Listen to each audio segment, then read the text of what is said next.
Faudrait quand même qu'en 2022, on se rende compte et qu'on arrête de faire des films d'exorcisme et de possession, enfin surtout d'exorcisme, au cinéma, parce que ça ne marche pas et que c'est terriblement laid et ridicule. Quoique, l'exorcisme et la possession, c'est deux choses bien distinctes. Soit on parle d'exorcisme, voilà, d'une personne possédée, mais ou soit on parle de possession avec les démons. Enfin, les deux sont bien distincts. Parfois on parle que de possession, parfois on parle que d'exorcisme, mais dans le cas du film dont nous allons parler aujourd'hui, c'est l'exorcisme et de possession. Et c'est encore mal fait, voilà. Je sais pas pourquoi, mais depuis que le film type du genre, c'est-à-dire l'exorcisme de William Friedkin, sorti en 1973, est sorti, tout le monde se dit on veut faire notre film d'exorcisme, on veut faire notre film machin. C'est comme un peu, vous savez, avec 2001 l'Odyssée de l'espace, voilà, qui est la référence type en matière de films d'espace et de SF, et tout le monde se dit moi je veux faire mon 2001. Donc du coup, voilà, on a eu des Nolan et des James Gray qui ont fait Interstellar, Ad Astra, etc. Voilà.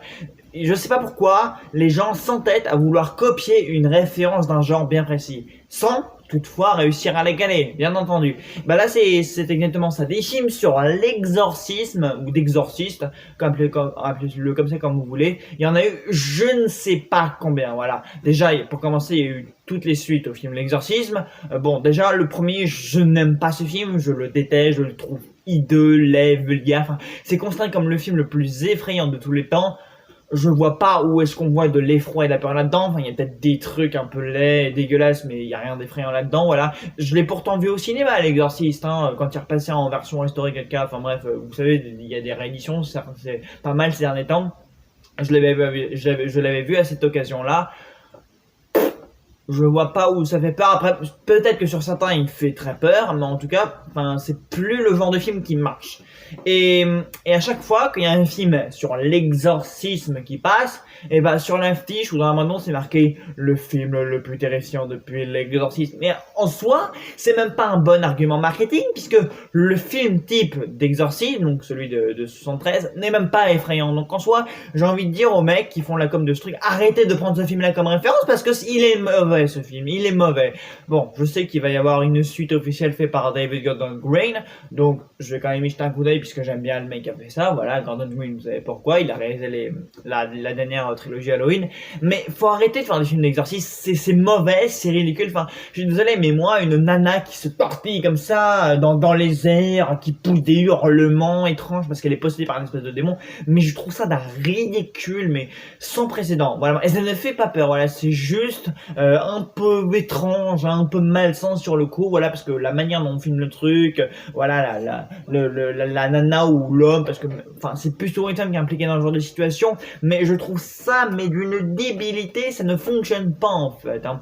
Et donc dans La Proie du Diable, donc qui est le film que nous allons parler aujourd'hui, non seulement le film est un mauvais film d'exorcisme et de possession, mais en plus c'est un mauvais film d'horreur tout court, voilà, parce qu'il rentre dans les clichés les plus abominables du genre, voilà, un jumpscare par-ci, un jumpscare par-là, et je sais qu'un jumpscare quand il a raté à partir du moment où je me suis dit, ouais bon, elle est derrière, le truc va surgir, elle va ouvrir brusquement les yeux, il va y avoir un effet de sursaut immédiat, limite, les jumpscares en fait je me prépare à le décueillir, tu vois, je me dis, parce que vous savez, un jumpscare mal raté, mais qu'est-ce que c'est désirable à voir, c'est un moment de silence, voilà, le personnage en question qui semble dans la pénombre d'une pièce, ou dans une pièce quelconque, c'est vide, de préférence, et puis, c'est derrière la personne, soudainement, tu vois une ombre, tu vois une personne qui se tient en silence derrière elle, voilà, le personnage, donc, se place devant cette personne-là, et quand elle recule, l'ombre s'est déplacée, voilà. Ça, c'est typiquement un jumpscare raté et mal placé.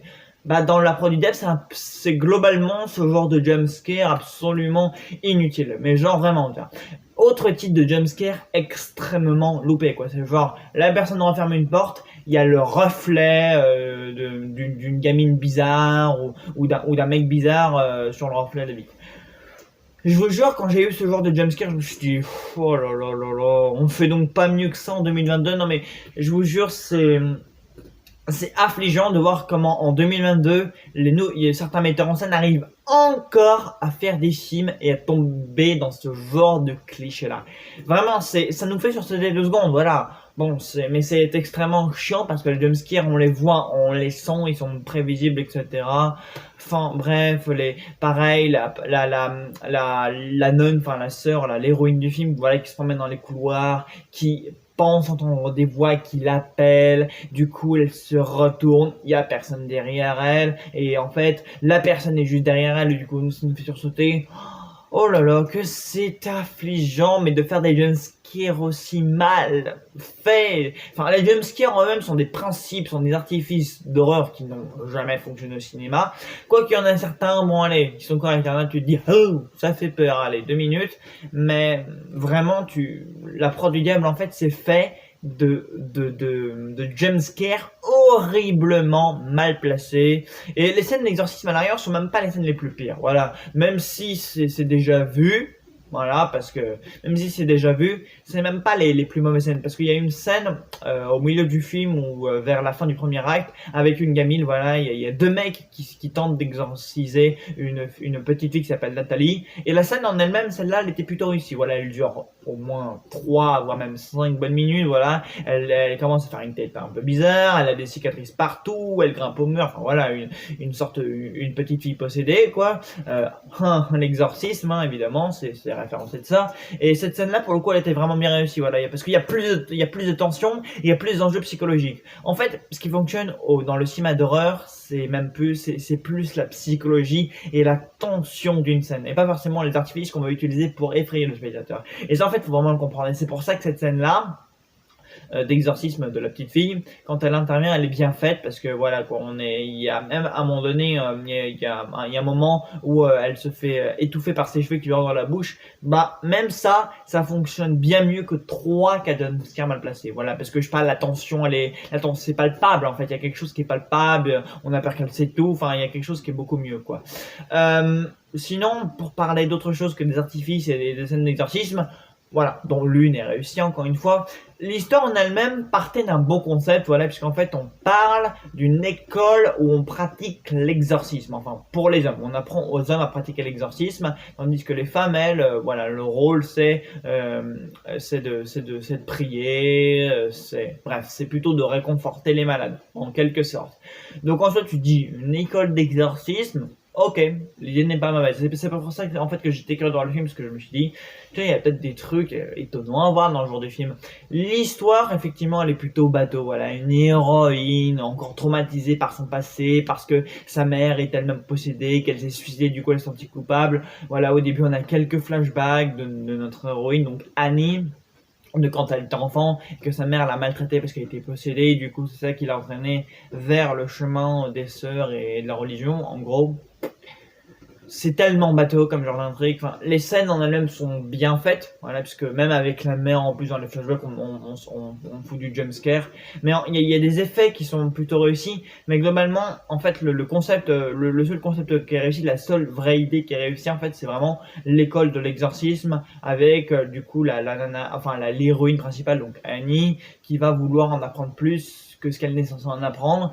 Ça, c'est plutôt intéressant. Pareil, elle va se lier d'amitié avec un père, donc un collègue à elle, et lui, il a sa sœur qui est possédée, du coup, ils vont pratiquer un exorcisme secret. Ça aussi, voilà, il y a quelques bonnes idées par-ci, par-là, voilà. L'écriture n'est pas mauvaise, voilà. Il y a quelques bonnes scènes, quand même, de tension, où c'est palpable, où on a quand même peur, parce qu'il y a vraiment des enjeux solides, etc., où le jeu des acteurs, il est bon. Mais vraiment quoi, quand il s'agit de faire peur, en fait, voilà quoi. Le film parfois soit il est psychologique, soit il y a la tension, soit on est vraiment en apnée et on est vraiment investi avec les personnages, soit il y a du jumpscare et là c'est et on perd à ce moment-là. Et même vers la fin, tu vois, quand le film se termine, les jumpscares, tu les sens venir parce que t'as Annie qui est dans une voiture, bon c'est vers la fin, la fin vous la devinez vite, hein, c'est un film qu'on est tellement prévisible parce que bon, même s'il y a quelques bonnes idées par-ci par-là, même si parfois il y a des bonnes relations, il y a des bonnes interactions, il y a de bons dialogues, etc. Le film, la finalité, tu la devines rapidement, hein, tu devines que Annie va du coup se faire insuffler le truc, la démoniaque de la gamine, et du coup que ça va être elle qui va devoir se faire exorciser de ses démons par rapport à son passé, etc. Enfin bref, est-ce que c'est vraiment nécessaire de ne pas vous spoiler ça? Non, je ne crois pas. En fait, j'ai même plus envie de faire gagner du temps. Bref. Et donc, vers la fin, tu vois, elle se trouve dans une espèce de voiture, voilà, parce qu'elle vient d'être affectée au Vatican. Et là, au loin, comme ça, dans la rue, à New York, elle aperçoit une dame en apparence blancarde. Et du coup, pareil, les jumpscares à la fin. Tu t'es dit même jusqu'à la dernière seconde on prend des jumpscares, mais vraiment le tout dernier jumpscare. Oh là là, mon dieu. Qu'il est mauvais ce jumpscare. Donc en soi, la proie du diable, ça dure quoi? 1h35, 1h40? Oh là là là là.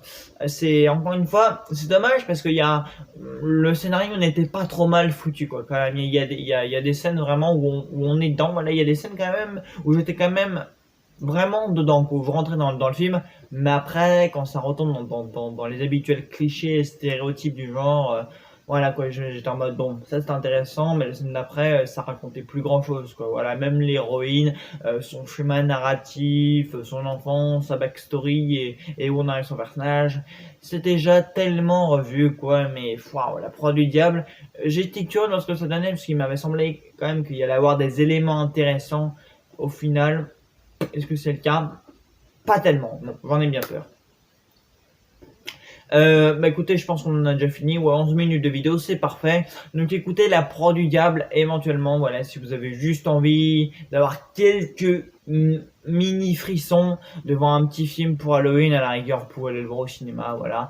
Le dernier bon film d'horreur que j'ai vu, c'était Smile. Ça, pour le coup, il y avait quand même quelque chose qui fonctionnait bien dans la mise en scène.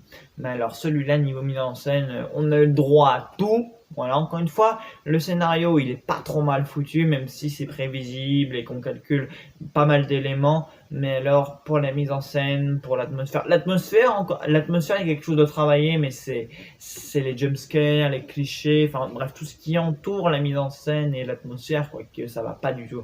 Même la petite fille, Nathalie, elle est plutôt dérangeante quand elle est possédée. Il y a même une scène avec un espèce de grand-père, une scène, vous savez, les lumières grésillent, la porte se referme quand l'héroïne est sortir.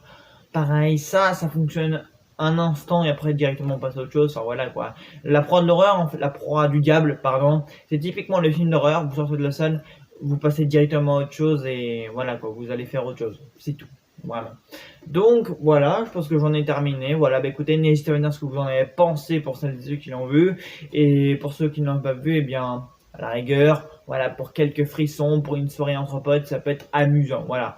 Mais honnêtement, vous allez peut-être vous ennuyer parce que ceux qui sont vraiment exigeants en matière de cinéma de genre, ne perdez pas votre temps. Voilà, si vous êtes vraiment exigeant, le film va plus vous ennuyer qu'autre chose. Parce que moi, des fois, dans la salle, je m'ennuyais, quoi. J'étais en mode, waouh, c'est laborieux comme travail, hein.